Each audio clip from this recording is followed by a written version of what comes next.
राम राम। महाकवि रामधारी सिंह दिनकर सन 52 से 64 के बीच में एक कांग्रेसी सदस्य के रूप में राज्यसभा के सांसद रहे।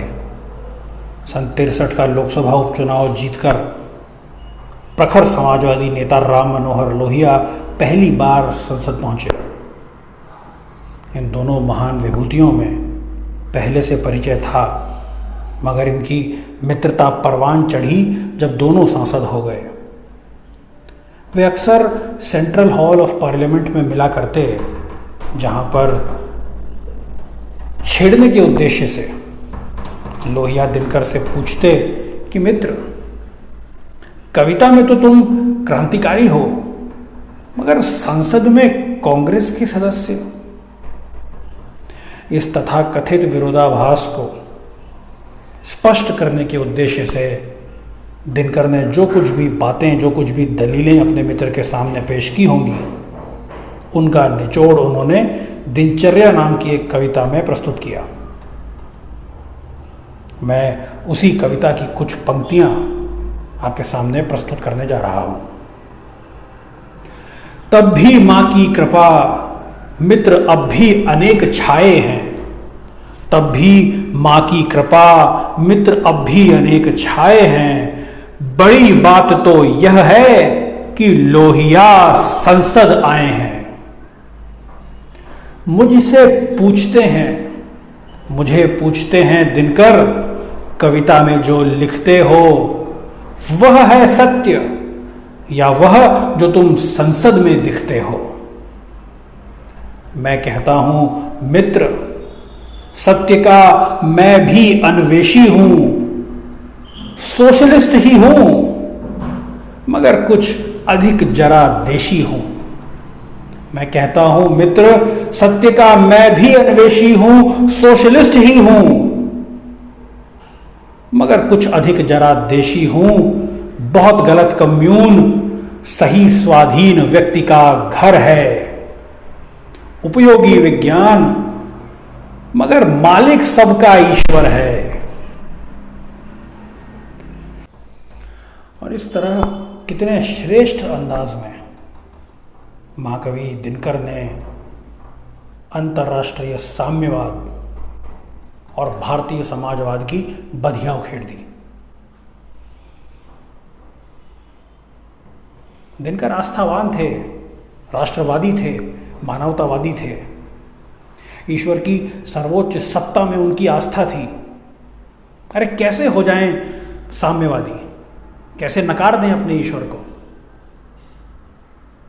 विज्ञान उपयोगी है, इस बात में कोई दो राय नहीं है, लेकिन सबसे ऊपर सबका मालिक, पालक पिता परमेश्वर है, ऐसा उनका मानना था।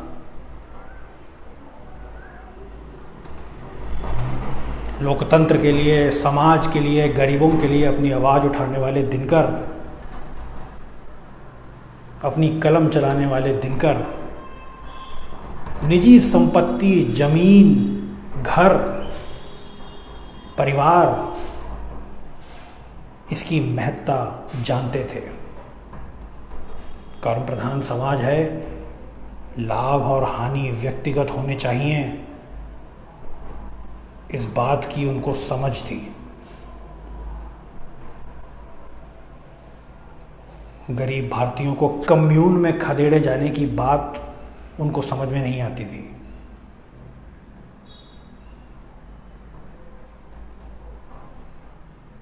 दिनकर प्रखर राष्ट्रवादी थे।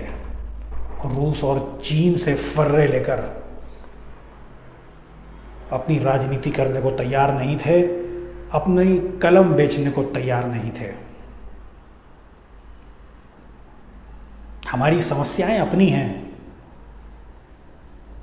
और बहुत सी समस्याएं हैं। माना कि दुनिया परेशान है, लेकिन हमारे नेताओं को, हमारे युवाओं को अपनी समस्याएं हल करने में अधिक समय देना चाहिए।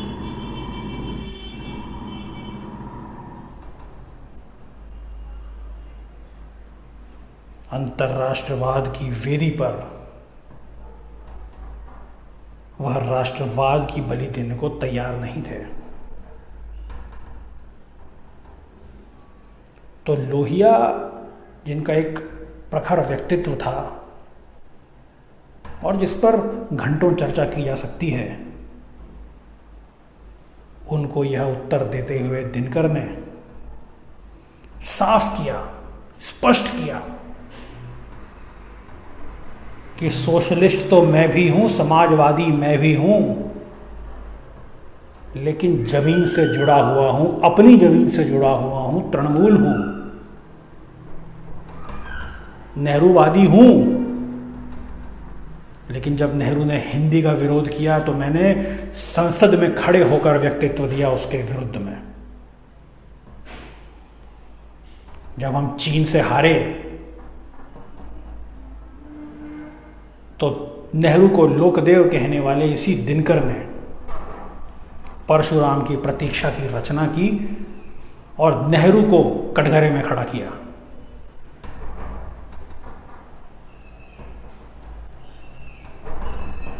ये वही दिनकर हैं जिन्होंने लाल किले पर फिसलते हुए नेहरू को थामा था और कहा था, महोदय, जब जब राजनीति फिसली है, साहित्य ने उसे थामा है। ऐसे महान व्यक्तित्व को, महाकवि दिनकर को मेरा शाश्वत नमन। जय हिंद, जय श्री राम।